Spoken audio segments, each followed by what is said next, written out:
Alors donc, avec nous aujourd'hui, Raphaël Assaria, directeur du contrôle financier de Sandro Mage Claudie Pierlot, François Michaud, managing director en charge des sujets digital finance chez Accenture, Xavier Pierrard, directeur administratif et financier de United Credit, Sylvie Forero, directrice administrative et financier chez Rian, et Charbel Kaleli, en charge de programme de transformation digitale chez Auchan. Alors, pour commencer, je vais m'adresser à vous, François Michaud. On parle de numérisation de la fonction finance, on a entendu beaucoup de choses ce matin. Je voulais savoir concrètement où est-ce qu'on en est aujourd'hui, où en sont les entreprises. Bonjour à tous. Je crois qu'on a tous lu ou entendu parler de la fameuse étude Oxford il y a quelques années qui nous disait que le comptable, le financier, c'était le métier qui allait être le plus disrupté par la numérisation ou la digitalisation. Alors le métier qui était le moins disrupté, c'était vétérinaire et thérapeute, pour votre info. Rien à voir. Voilà, s'il y a des carrières. Et je crois que ce temps, je cite cette étude-là qu'on a tous à peu près dans le radar, je crois que ce temps d'éducation des directions financières est désormais derrière nous. Ce temps où on parlait de la menace des robots, ce temps où on parlait de la disruption, de l'ubérisation, je pense que ce temps est derrière nous. Tout ça, c'était il y a une éternité, c'était il y a 4 ans. Et désormais, les directions financières ont agi. Elles ont agi en lançant des pilotes, des tests, des démos, en lançant des phases de prototypage et d'essayage et d'essai de ces nouvelles technologies. Il faut savoir qu'en ce moment, si on prend juste le sujet de la robotisation, on parle d'un marché qui est en croissance de 60% par an. 60% par an de croissance du marché de la robotisation. Donc on a vraiment une dynamique qui s'est lancée et qui se combine également avec un changement plus large qui est celui de nouvelles manières pour les directions financières de se transformer. Il n'y a plus aucune direction financière qui se lance dans une transformation de 5 ans, voire même de 3 ans et demi. On est sur un timing de 2 ans, 2 ans et demi, grand max. Quand nous, consultants, on est sollicités pour des transformations de la direction financière. Donc voilà, il y a un nouveau paradigme qui s'est créé et les directions financières se sont saisies du sujet de la digitalisation de leurs fonctions. Très concrètement, les questions qu'elles nous posent désormais, c'est comment sortir de ce stade du POC, comme on dit, le Proof of Concept, des tests et des prototypes, pour aller à l'étape d'après. Donc comment je mets à l'échelle les sujets digitaux. Ça, c'est la première question et la question fondamentale qu'on nous pose en premier. La deuxième question, c'est comment je combine ça avec les autres briques de ma transformation, puisque évidemment transformer une fonction finance, ce n'est pas que la digitaliser. Donc typiquement, j'ai des projets de centres de services partagés, je les mets en pause ou je continue à les faire. Comment ça se combine avec la digitalisation ? Comment j'utilise ça pour interpréter la somme incroyable de données, hein, on dit, vous connaissez tous le chiffre, qu'il y a tous les 2 ans, la masse de données disponible dans le monde double. Comment j'utilise ces technologies pour aller extraire de la valeur des données qui sont disponibles. Et puis, 2 autres questions. Une question technologique, c'est comment je combine ces nouvelles technologies avec mon paysage existant, puisque évidemment personne ne part d'une page blanche, donc on a déjà un paysage installé de RP et de systèmes informatiques. Et puis, la dernière question qu'on nous pose, c'est évidemment quel impact en termes de talent. Quel impact en termes de talent pour accompagner cette transformation ? Alors, il y a 2 dimensions dans la transformation des talents. On en parlait tout à l'heure dans les interventions précédentes. Le premier talent qu'on doit développer, c'est évidemment celui de savoir travailler avec ces nouvelles technologies, savoir travailler avec des robots, savoir travailler avec de l'intelligence artificielle. Ça, j'allais dire, c'est le premier temps. Le deuxième dynamique de talent qu'on doit développer dans le portefeuille de compétences d'une direction financière, à mon sens, c'est au-delà de savoir travailler avec les nouvelles technologies, c'est des talents qu'on va utiliser pour réinvestir le temps qui va se libérer. Donc très concrètement, mon comptable, mon contrôleur de gestion a plus de temps désormais grâce à ces nouvelles technologies. Qu'est-ce qu'il en fait ? Qu'est-ce que j'en fais ? Comment je réinvestis ce temps ? Avec quelles compétences ? et quelles compétences qui ne vont pas faire que repousser le tas de sable pour être demain menacées par une nouvelle Alors technologie. justement, on parle de nouvelles technologies, de digitalisation, de numérisation. Concrètement, ces nouvelles technologies, c'est quoi? Alors, il y a bien sûr plusieurs grades de maturité. Alors, en bon consultant, je suis venu avec mes acronymes, hein, donc tout le monde va y avoir droit. Vous allez nous les traduire? Il y a plusieurs grades de maturité. Bon, le premier, je pense que tout le monde le connaît, c'est celui dont on parlait quand on parlait tout à l'heure des tests et des prototypages.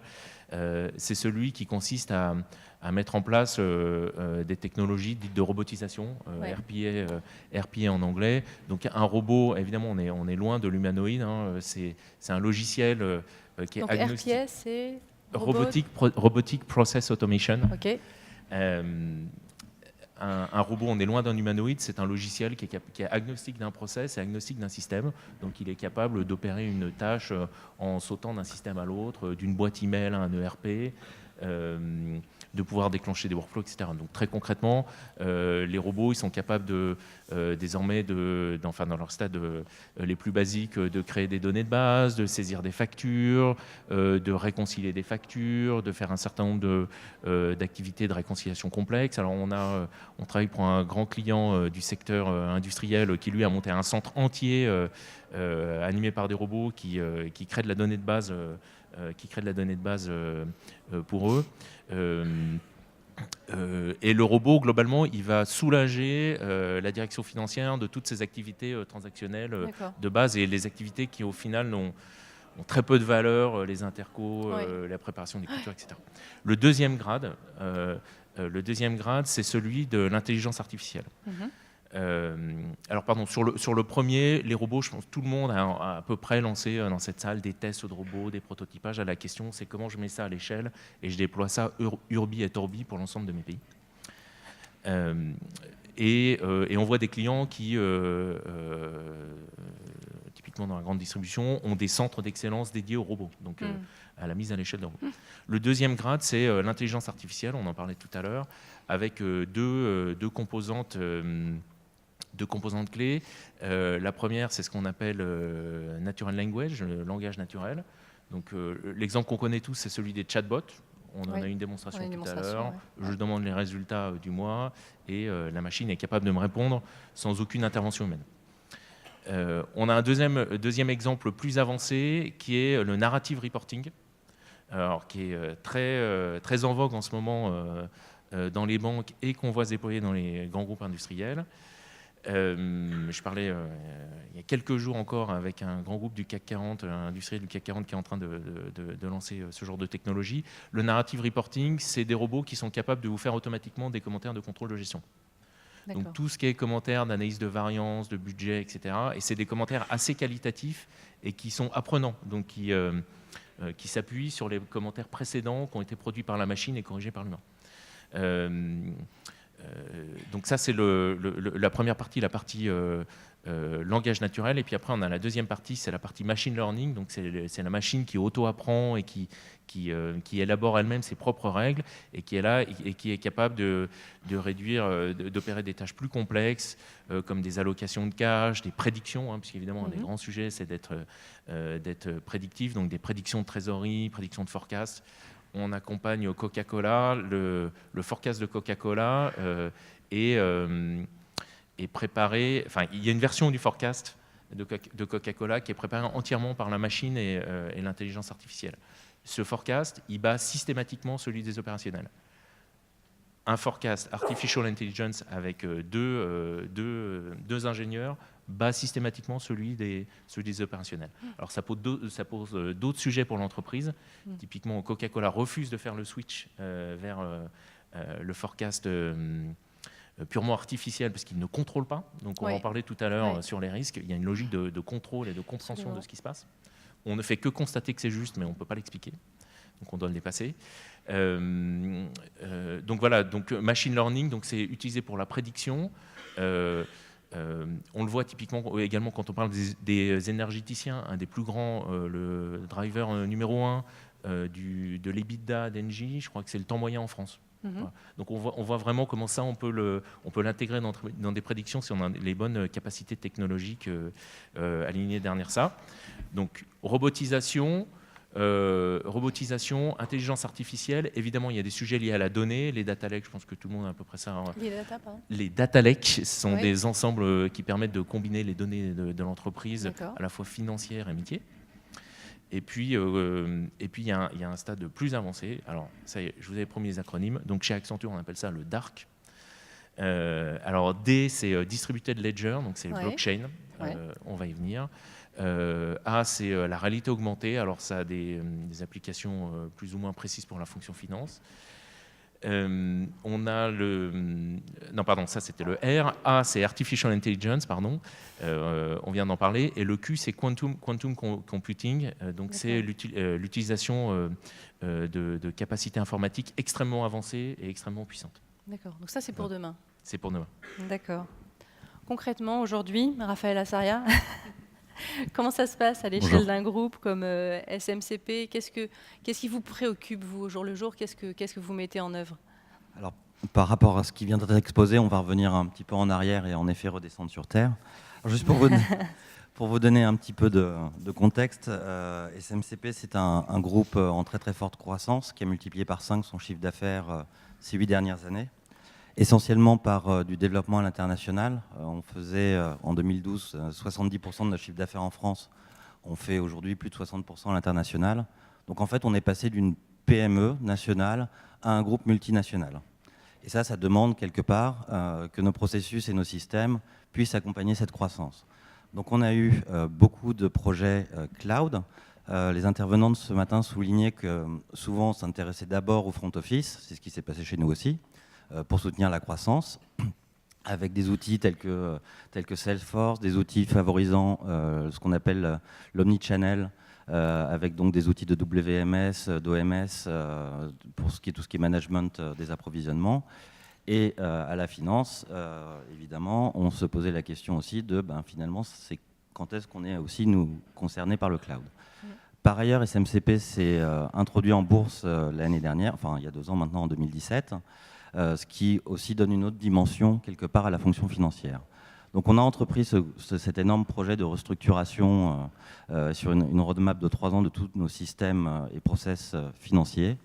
Et ça s'est traduit par le choix d'implémenter la solution cloud Oracle Comptabilité, qui nous permet de déployer un corps modèle, donc un processus harmonisé absolument partout dans toutes nos filiales dans le monde. Aujourd'hui, ce qu'il faut savoir, c'est que notre développement à l'international s'est fait d'une façon très rapide.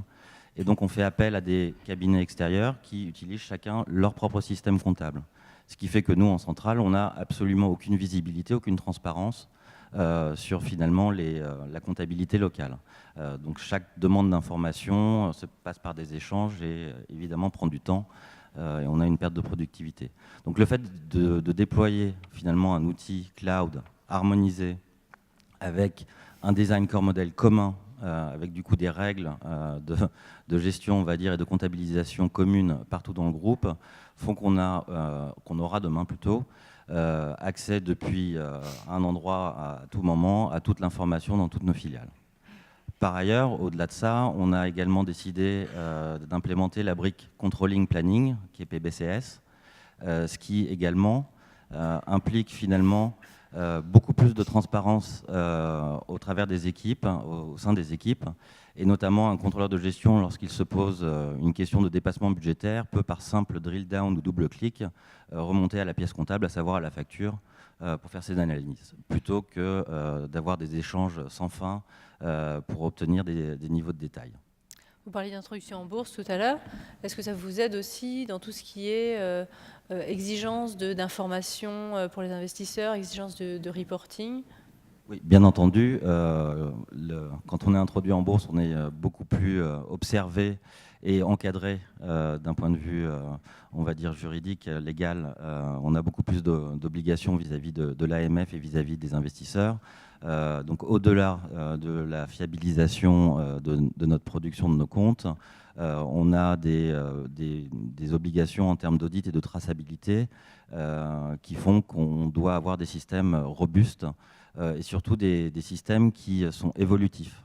Car vous le savez aussi bien que moi, les normes IFRS ou même locales évoluent tous les jours, tous les ans. On a une une nouvelle règle.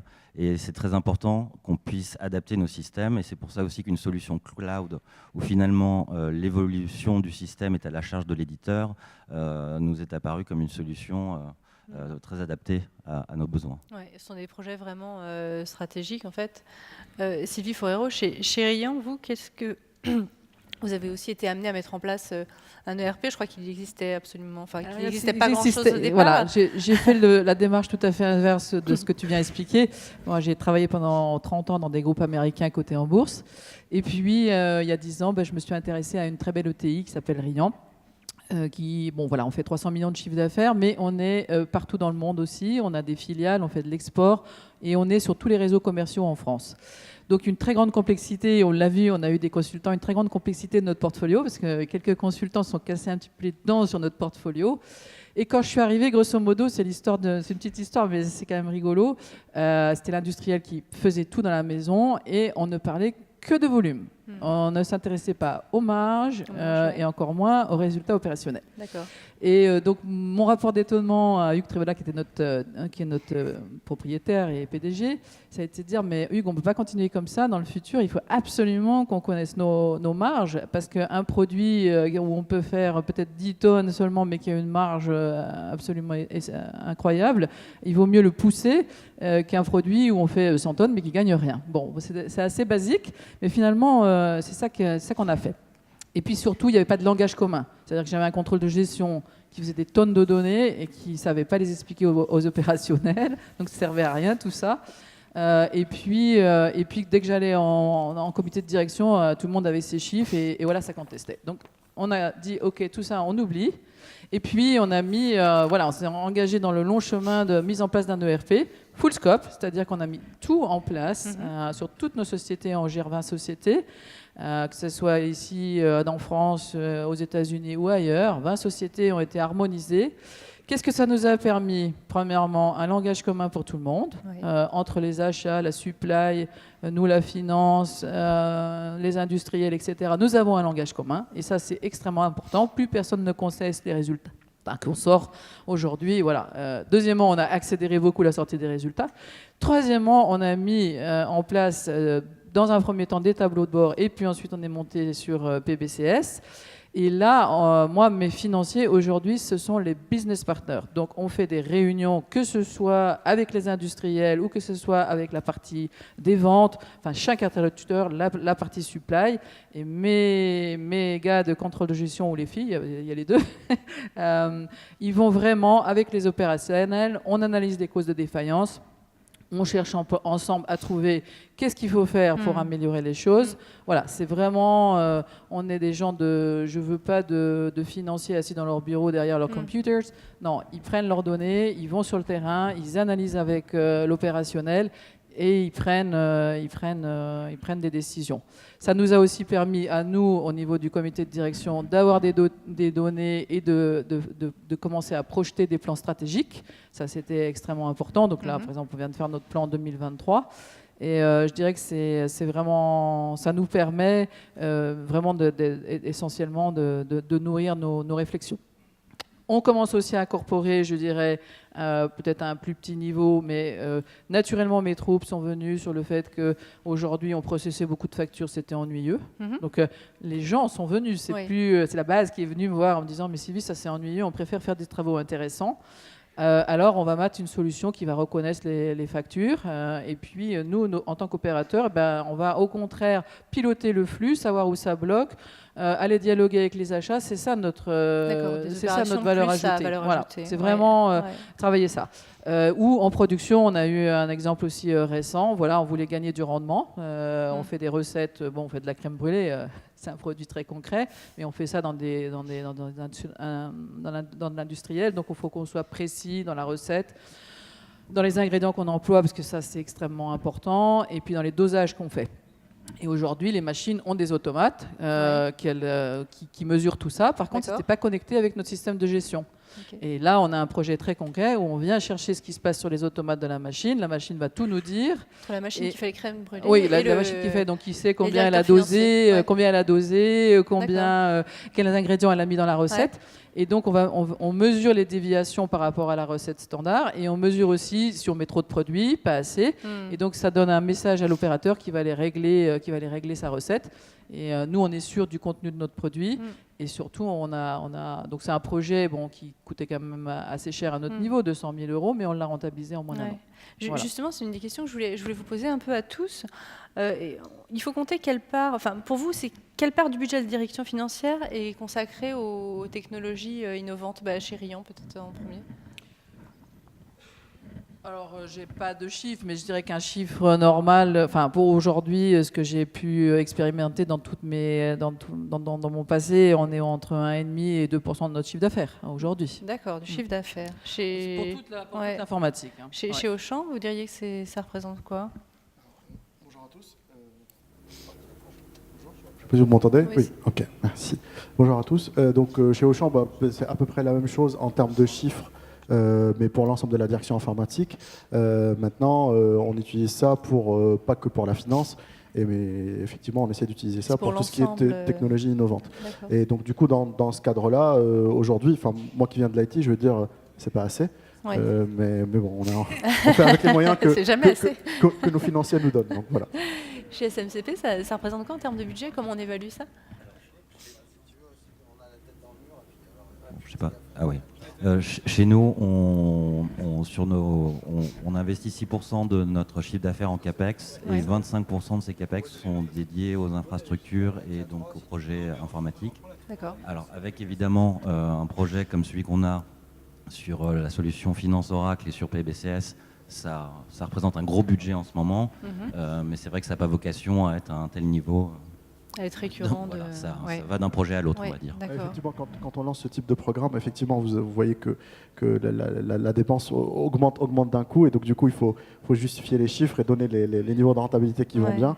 Et donc effectivement, après, il faut vraiment expliquer tout ça. Voilà. Je pense que c'est fondamental avant de se lancer dans ces projets-là de calculer le ROI. Voilà, ça c'est vraiment. Il faut que les opérationnels, parce que c'est quand même une grosse dose de changement, mesurent aussi le retour sur investissement qu'on va faire et pourquoi on le fait. C'est vraiment fondamental. Chez United Credit, Xavier Pierrard, c'est un gros. J'imagine que c'est un gros investissement du coup pour une jeune société.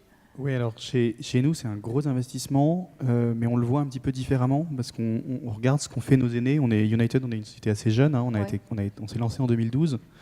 On est beaucoup plus petit que vous tous ici. On a une croissance qui est forte, puisqu'on a une croissance annuelle moyenne de plus de 100%, enfin autour de 100% par an.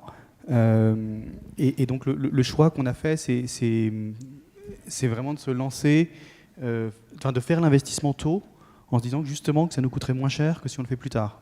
D'accord. Ce qui a créé un certain nombre de challenges, parce que les outils ne sont pas forcément adaptés et l'écosystème est forcément adapté à... Oui, c'est ça, c'est pas surdimensionné par moment par rapport à... Alors, on part avec le système compta finance, auquel on a des plans éventuellement d'extension progressive. On est aujourd'hui présent physiquement dans 3 pays. En pratique, on travaille dans 5 ou 6. Et donc, on avait aussi des sujets de centralisation comptable, on avait des sujets de centralisation fiscale et de coordination. On avait des sujets simplement de volume de données, que notre ancienne solution, que je ne citerai pas, mais avait du mal à continuer à gérer. Donc investir maintenant, oui, c'est très important pour nous. On a beaucoup, ça fait l'objet de beaucoup d'échanges et de débats. Néanmoins, on pense et on est convaincu que c'est un investissement qui sera rentable parce que beaucoup moins cher à faire maintenant que faire plus tard, qui s'avérera indispensable quoi qu'il arrive et qui apporte de la fiabilité dans tous nos process et qui nous permet de manière importante de sortir des chiffres beaucoup plus vite, beaucoup plus fiables. Enfin, je me fais complètement l'écho de ce qui a pu être dit. D'accord, c'est une sorte de cadre aussi pour grandir et se développer en fait. C'est mettre en place la colonne vertébrale qui nous permet de nous développer de manière saine. Par rapport à ce que vous dites, nous on vit complètement l'inverse parce que nous on se traîne 50 ans d'histoire de données de non-qualité et 20 ans d'Oracle Finance Ce que je disais tout à l'heure à la pause, c'est qu'on a beau avoir Oracle Finance dans la majorité de nos filiales, il n'y en a pas un qui ressemble à l'autre. Donc on a autant d'Oracle Finance qu'on a de filiales. Donc aujourd'hui, pour réconcilier les données, c'est juste un casse-tête sans nom. Donc je pense que vous faites bien d'investir maintenant, parce que le coût, si vous devez l'investir plus tard, enfin, je sais de quoi je parle, beaucoup plus important. Et la solution cloud pour ça est parfaite parce qu'elle est scalable. C'est pour moi un des gros avantages des solutions cloud, c'est qu'on peut les dimensionner en fonction de ses besoins dans le temps. Et nous, c'est quelque chose qui était un attrait vu notre développement à l'international et qu'on ouvre un nouveau pays assez fréquemment, voire 2 voire 3. Le fait de pouvoir déployer un outil comptable qu'on maîtrise parfaitement en centrale et déployé par les opérationnels finalement, de façon très très simple, juste en activant une licence de plus et éventuellement en faisant redimensionner la base de données chez Oracle, mais une fois encore, c'est à la charge d'Oracle. Ok. Et alors, chez Auchan, justement, est-ce que vous arrivez à chiffrer les gains de productivité que ça vous a apporté? Aujourd'hui, en termes de gains de productivité que ça apporte, on a fait le constat en fait, au départ quand on a lancé le projet. Donc on a lancé un peu le même projet que SMCP, on l'a lancé en 2017. On a commencé par se benchmarker entre nous, donc entre nos filiales. On a fait le tour des filiales pour savoir où est-ce qu'on était le plus efficace en saisie de facture, en réconciliation, etc., etc.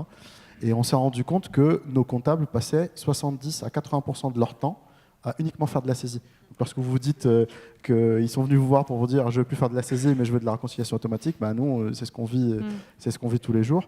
Et pareil, en bout de chaîne, lorsque vous arrivez en bout de chaîne, donc en conso, les consolidaires passent pratiquement pareil, le même temps à consolider des chiffres, parce qu'eux, ils ont tous les chiffres qui remontent de toutes les filiales, et donc du coup, ils passent quasiment autant de temps à dire attends, qu'est-ce que me raconte la Russie, qu'est-ce que me raconte la Pologne, etc., parce que les chiffres ne veulent pas dire la même chose d'un pays à l'autre. Et donc du coup, le fait de pouvoir avoir une base en cloud, harmonisée, standard, commune et partagée entre les différents pays, ça nous a permis déjà de gagner du temps. Alors aujourd'hui, on n'est pas encore déployé dans tous les pays, on en a que 2 qui sont déployés, mais déjà sur ces 2-là, on peut mesurer des gains de productivité parce que du coup, on a toute cette phase de réconciliation, de comparaison de chiffres et de dire lorsque je parle d'EBITDA, est-ce que je parle de la même chose entre une filiale et une autre, tout ça, on l'élimine.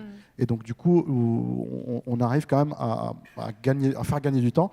Tout à l'heure, François, tu as parlé du fait que les comptables vont avoir un peu plus de temps. Donc effectivement, on va avoir un peu plus de temps. Et le gain de productivité, c'est pas seulement un gain de TP en fait. C'est pas seulement aujourd'hui j'ai 200 comptables, demain avec le cloud, je vais en avoir 100. Oui, on peut faire ça, mais on peut leur faire des choses bien plus intéressantes que juste faire de la saisie de facture. Ce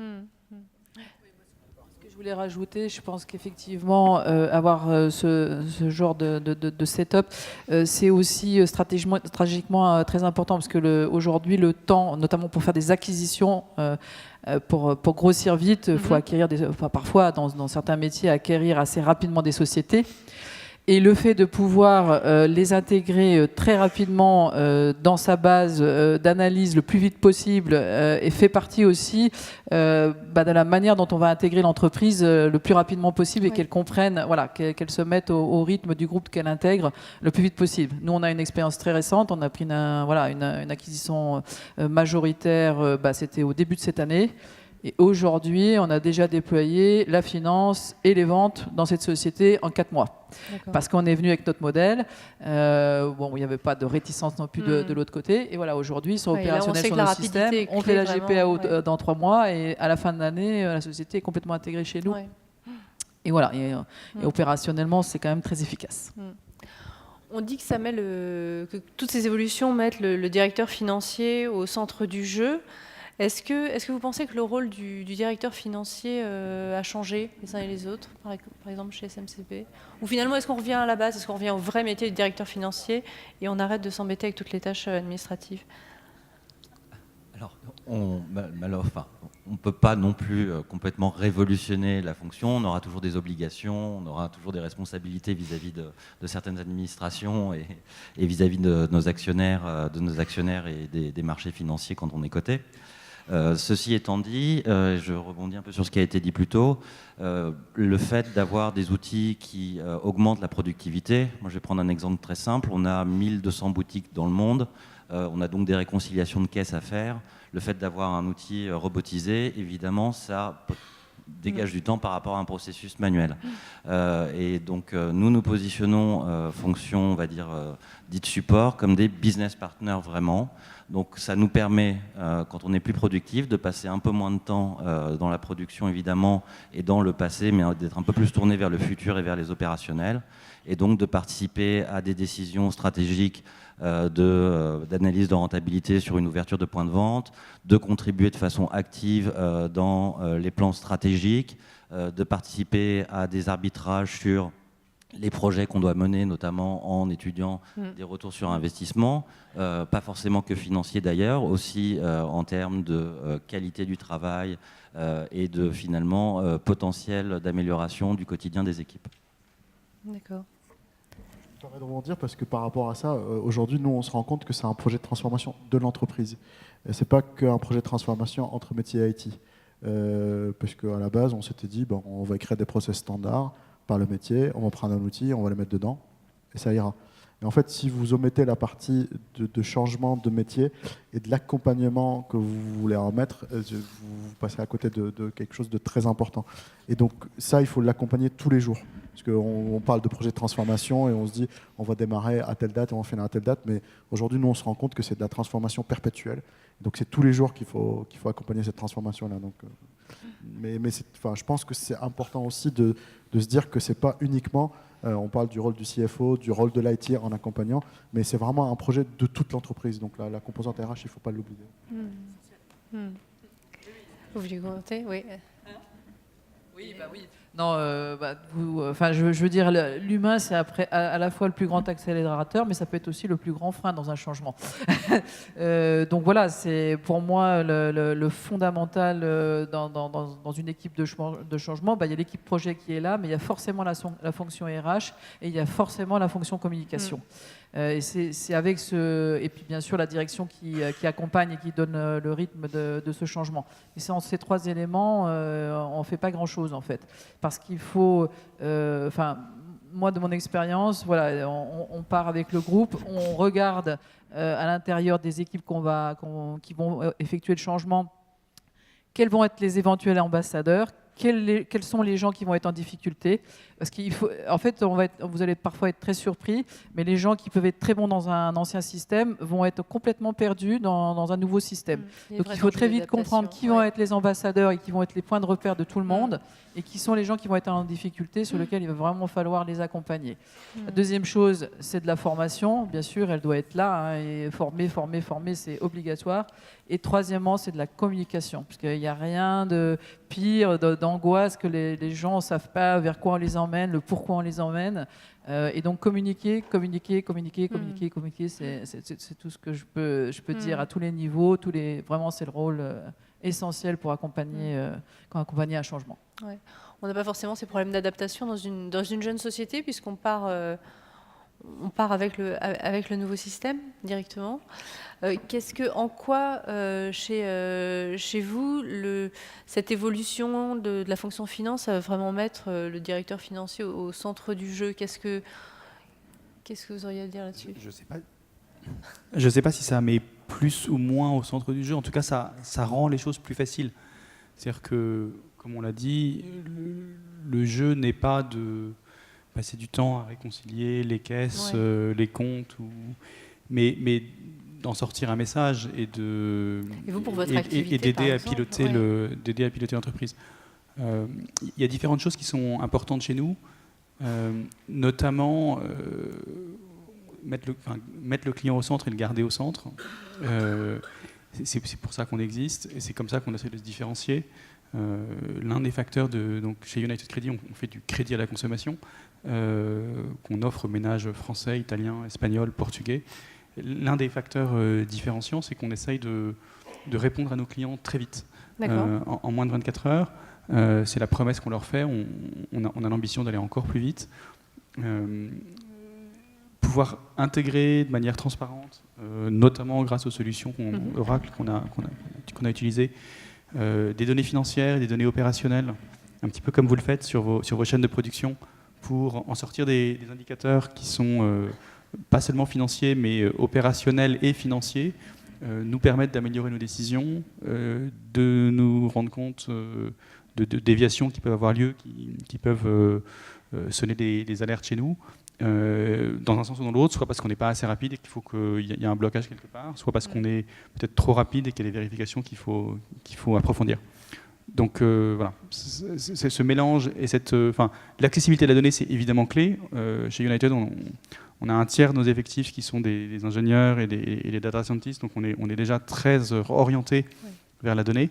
Mais y rajouter la partie comptable et la partie financière est importante pour avoir une vision d'ensemble, et c'est ce qui nous permet d'être efficace. D'accord. Alors, qui dit nouvelle technologie dit aussi nouveaux risques. François Michaud, à quoi il faut faire attention? Le premier risque, c'est avec ces nouvelles technologies qu'on voit, il y a un risque lié à la sécurité, tout simplement. C'est que si je prends l'exemple d'un robot, le robot, comme il est agnostique des process, des systèmes, il va passer de votre boîte mail à un système comptable, à un système opérationnel, il a les accès à tout. Là, les informaticiens, parfois, peuvent s'arracher les cheveux pour voilà. Charbel. Quand on contemple ça, alors imaginez ça à l'échelle d'une entreprise, multi-pays. En plus, le principe même des solutions de robotisation, c'est qu'il n'y en a jamais une seule, c'est toujours une combinaison, un portefeuille, donc il y en a plein. Ça m'amène au deuxième risque. Le risque, c'est de se recréer un historique. Donc avant, on avait des directeurs financiers qui devaient gérer un paysage d'ERP. Et désormais, ils vont devoir gérer un paysage d'ERP et de robots, avec des robots qui font la jointure entre plein de systèmes, avec un jeu de Mikado, où si on fait bouger quelque chose, il faut faire attention à toute évolution, parce que ça peut faire effondrer cette structure-là. Donc on a un vrai... ça peut créer de nouvelles sources de complexité pour le directeur financier. Je vois également un point de défocus. Donc, très concrètement, l'autre jour, je parlais à quelqu'un dans une direction financière d'une grande banque qui me dit « Ça y est, j'ai compris, les robots, c'est l'échec de l'IT. » C'est l'échec de l'informatique. D'accord. Au sens où de dire voilà, moi, j'ai plus besoin de mettre en place des ERP, je vais mettre des robots qui vont faire la jointure partout. Et là, on le voit, le risque, c'est de se dire, comme je vais avoir ces petits effets de rustine avec les robots, les solutions digitales, ça peut nous défocaliser des grands investissements de structure, le cloud qui sont nécessaires, le cloud, le RP. Pour faire de l'analytique, pour faire de la donnée, pour être un bon financier, on doit faire des investissements de structure dans des bases de données, dans des ERP. Et ça reste vrai toujours demain. Et puis le dernier risque, bien sûr, c'est le risque social. Puisque il faut aller expliquer aux équipes que demain elles vont devoir travailler avec les robots. Le retour qu'on a terrain, c'est le grand sujet qui revient tout le temps. Ouais. Le retour qu'on a terrain, c'est que les robots font plus peur aux chefs, aux managers qu'aux opérationnels, qui comprennent très vite en quoi ça les soulage, qui arrivent très rapidement à faire le lien avec les activités qu'ils vont pouvoir investir.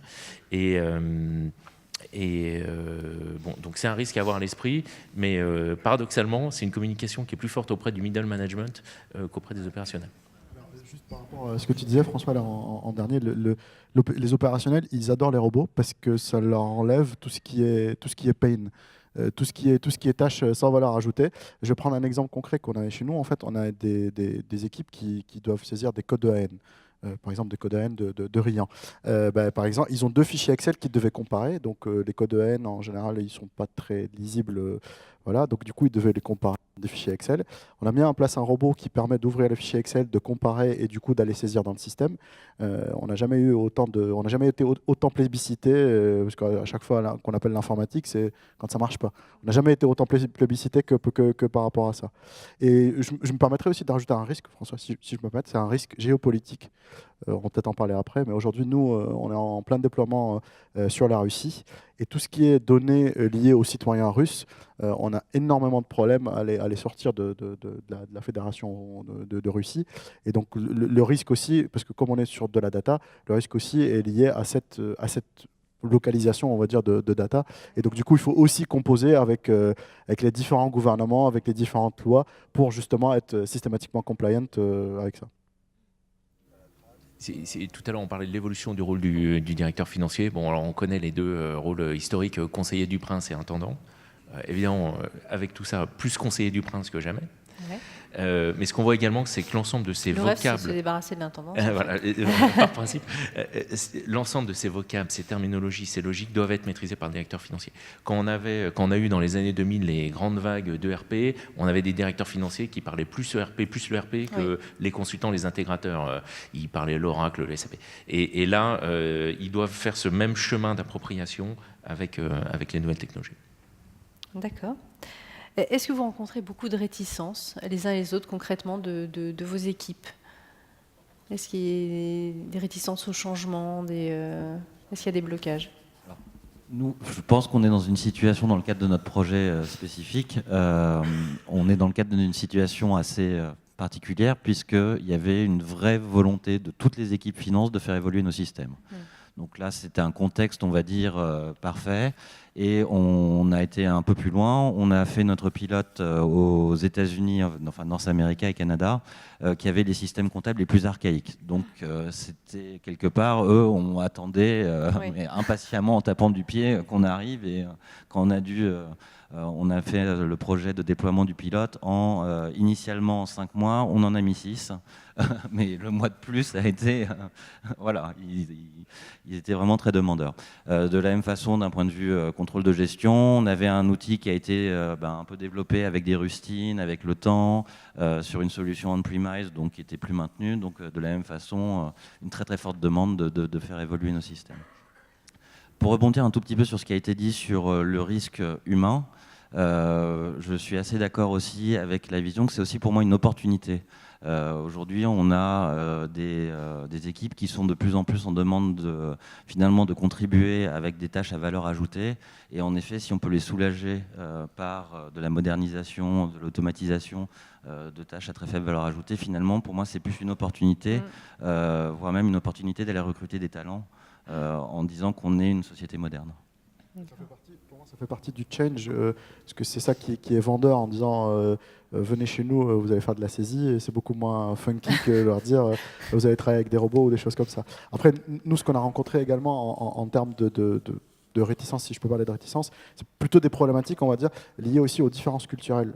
Par exemple, on a pris un intégrateur qui nous a accompagnés avec, bon, c'est Accenture, hein, je peux le dire, qui nous a accompagnés avec des équipes qui parlaient anglais, et on avait des équipes comptables, typiquement au Luxembourg, qui parlaient que français. Donc la différence de langue et la différence de culture, il a fallu la gérer. Maintenant, on est sur la Russie, pareil, on a des approches du métier qui sont différentes. Donc quand on est sur des contextes, on va dire, internationaux, il ne faut pas enlever cette différence culturelle et cette différence d'approche du métier qui est très très importante et qui peut devenir des fois des showstoppers, comme on dit, et de vraiment avoir des freins, voire complètement des portes closes si vous ne l'anticipez pas. Juste pour rajouter là-dessus, sur le changement, il y a effectivement un aspect qui est important, qui est l'adéquation. Il y a non seulement la solution qu'on choisit, la mise en place, qui est dans notre cas également plébiscité par tout le monde. Le rôle de l'intégrateur est assez clé pour qu'il soit bien adapté à la structure à laquelle qu'on est. Donc j'imagine bien qu'effectivement un Accenture soit parfait pour vous accompagner dans une situation multi-pays, ou en tout cas et bien pu fonctionner. Nous, on est parti avec un intégrateur de taille plus modeste, Kaora, qui sont sur un stand pas loin, mais qui ont été parfaits parce qu'ils ont bien su s'adapter à notre taille. Et comme vous le soulignez tout à l'heure, on est un petit peu hors des clous naturels d'une solution Oracle, parce qu'on est vraiment petit. Quand on a commencé le projet, on était 100 personnes dans la société. Enfin, il y a 2 ans, quand on a commencé à y réfléchir, on est 300 maintenant, mais ça reste une société petite. Et donc voilà, trouver un intégrateur qui a su accompagner et pas arriver avec une armée de personnes qu'on n'aurait de toute façon pas pu s'offrir pour mettre en place des process compliqués, mais s'adapter à la réalité d'une petite équipe a été très important. Très bien. Merci beaucoup à tous les 5 pour ces retours d'expérience. C'est très intéressant. Je vous invite à regagner vos sièges.